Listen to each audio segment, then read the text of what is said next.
Olá, boa tarde. Vamos começar a analisar os principais índices americanos desta semana pelo Dow Jones.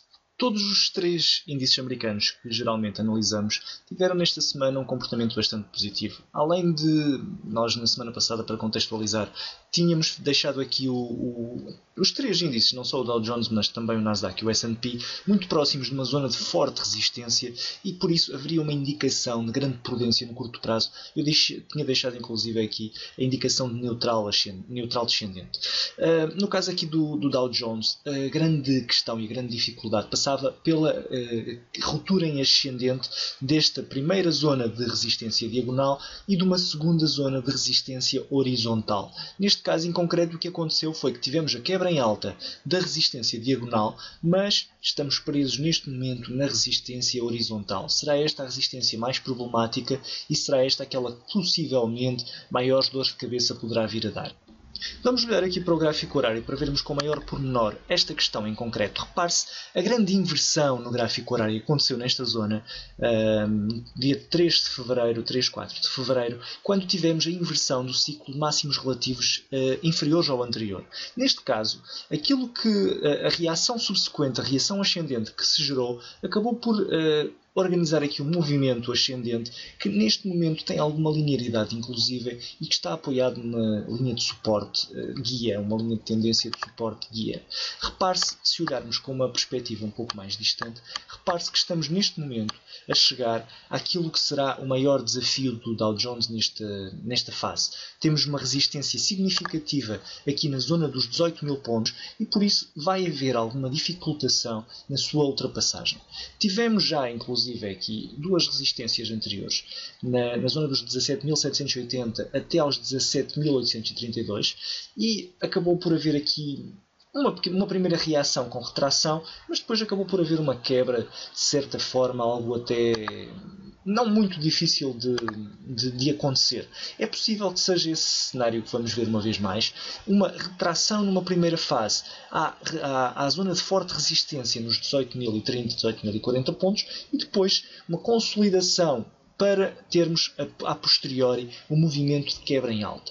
Será para já neste momento, ficarei na expectativa, estando nós na zona de resistência, mas a caminhar sob uma linha de tendência de base, terei de tirar aqui a indicação neutral descendente, fico só neutral no curto prazo. No que diz respeito ao médio e longo prazo, continua sem haver qualquer questão, qualquer dúvida, o cenário é claramente positivista, até termos aqui pelo menos um compromisso nesta primeira fase dos 17.100 pontos, não há nada a dizer em relação ao Dow Jones no médio e longo prazo, totalmente ascendente. Enfim, no curto prazo vamos nos ajustando em termos de exposição, vamos aumentando ou diminuindo a exposição a esse ritmo de acordo com a tendência de base no médio prazo. Passando para o Nasdaq, tinha deixado exatamente a mesma indicação na semana passada, curto prazo neutral descendente, como dizia, muito por causa desta resistência diagonal que eventualmente poderia gerar uma reação descendente novamente até aqui à zona de suporte. Acabou por haver uma quebra em alta, um breakout da zona diagonal e inclusive um breakout também da resistência horizontal. Foi uma excelente semana para o Nasdaq, eram duas resistências muito significativas e a sua quebra em alta acabou por significar um novo arranque ascendente que nos pode levar até aqui à zona de projeção no curto prazo. Vou só ajustá-la, ela não estará no sítio certo, mas a partir do breakout, se a contarmos, apontamos mais ou menos para os 4.530 pontos como projeção depois deste breakout de consolidação ascendente, o que é sem dúvida uma ótima notícia para o Nasdaq. Os índices americanos estão bastante fortes. O Nasdaq, depois de uma recaída, de uma quebra bastante significativa durante o mês de outubro, está neste momento em franca recuperação e, em termos de salubridade ascendente, se calhar até lidera em termos das três grandes referências, se calhar o Nasdaq é inclusive o mais apetecível.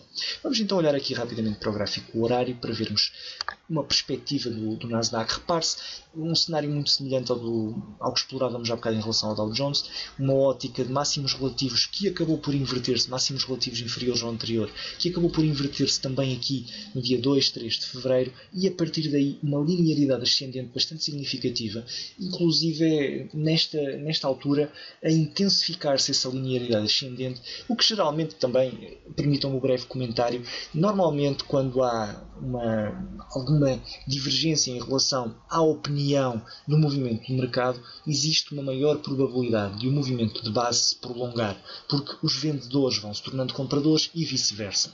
Quando existe um uníssono, geralmente esse uníssono é preditor de uma inversão de tendência de curto prazo. É uma possibilidade que não deixaremos de colocar em cima da mesa. Quando temos uma diminuição significativa da volatilidade, como é este caso, não faz mal nenhum, pelo contrário, em continuar a navegar às custas desse movimento, mas é importante ter em consideração que, de facto, demasiado uníssono, demasiada consonância pode fazer com que no curto prazo haja uma inversão de sentimento.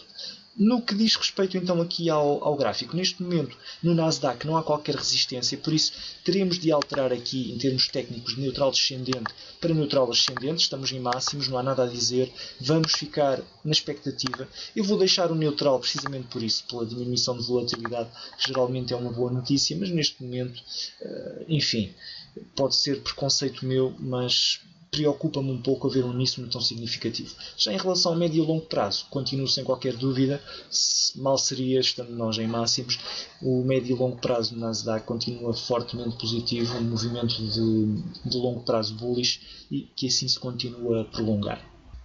Terminando no S&P 500, exatamente o mesmo sentimento. Neste caso em concreto ainda não ultrapassamos a zona de resistência. Poderá haver aqui uma retraçãozinha na zona de resistência. Poderemos ter um breakout limpo, como foi o caso do Nasdaq. Eu tinha deixado aqui a predição durante a semana passada de um movimento de quebra em alta deste movimento de consolidação, que estava entre suporte e resistência. Acabou por haver esse breakout. Repare-se, a sinalização a verde foi o que eu tinha deixado na semana passada. Aquilo que eu suspeitava que poderia acontecer era um breakout ascendente desta pequena resistência e uma retração depois de chegarmos à grande resistência, que seria nos 2090, 2100 pontos. É possível que ainda tenhamos a ter esse cenário, até porque os volumes têm vindo a diminuir nesta fase terminal do movimento ascendente, por isso não é de descartar a possibilidade de podermos vir aqui a ter uma correçãozinha. Pode não ser tão significativa como a que eu indicava durante a semana passada. Poderemos, numa ótica ainda mais positivista, digamos, podemos ter aqui uma retração até aos 2033 pontos, ou por exemplo um breakout ascendente e depois uma retração. E essa retração vir, por exemplo, até aqui aos 2030, 2040 pontos, que seria uma ótima oportunidade de entrada se tal acontecesse, porque muito possivelmente depois de termos o breakout ascendente, esta retração seria apenas para ganhar fôlego e depois teríamos uma continuação do movimento ascendente.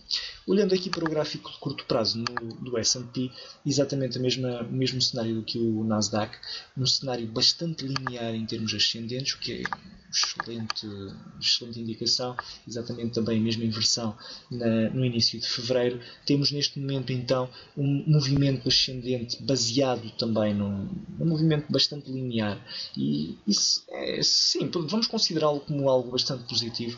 Vamos continuar a acompanhar de qualquer forma com alguma prudência, porque outra das desvantagens de termos um movimento tão linear do ponto de vista ou ascendente ou descendente é a inexistência de referências para stops. Por exemplo, eu neste momento estou algo preocupado porque, apesar de ter tido aqui uma oportunidade de entrada no breakout deste movimento de inversão, e apesar de estar algo negativo, tinha uma posição longa que foi aberta aqui nesta zona, e neste momento preocupa-me um pouco o local onde colocar o meu stop, porque ainda o tenho aqui nos 2020 pontos, um pouco abaixo. Não sei se o passo para aqui para os 2039 pontos, porque temos um mínimo relativo, mas não é um mínimo relativo muito significativo. Seria muito mais facilitador da negociação de curto prazo se tivéssemos referências de negociação para o fazermos. Neste caso, então, o que eu gostaria que acontecesse seria uma retração, por exemplo, até aos 2069 pontos, enfim, uma continuação do movimento ascendente. Mas, claro que isto é puro desejo e não há muita referência técnica e muita indicação técnica para que tal possa vir a acontecer. Para já, então, movimento linear. Baseamos então nesta resistência de curto prazo. Vou deixar aqui como sentimento, vou retirar o neutral descendente, porque ultrapassamos com alguma facilidade a primeira zona de resistência, mas ainda não ultrapassamos a fase terminal da resistência. Vou ficar neutral para o S&P na semana que vai vir. No médio e longo prazo também nada a dizer. Médio prazo aqui, suportar-se nos 1973 pontos, ainda estamos muito longe dessa zona.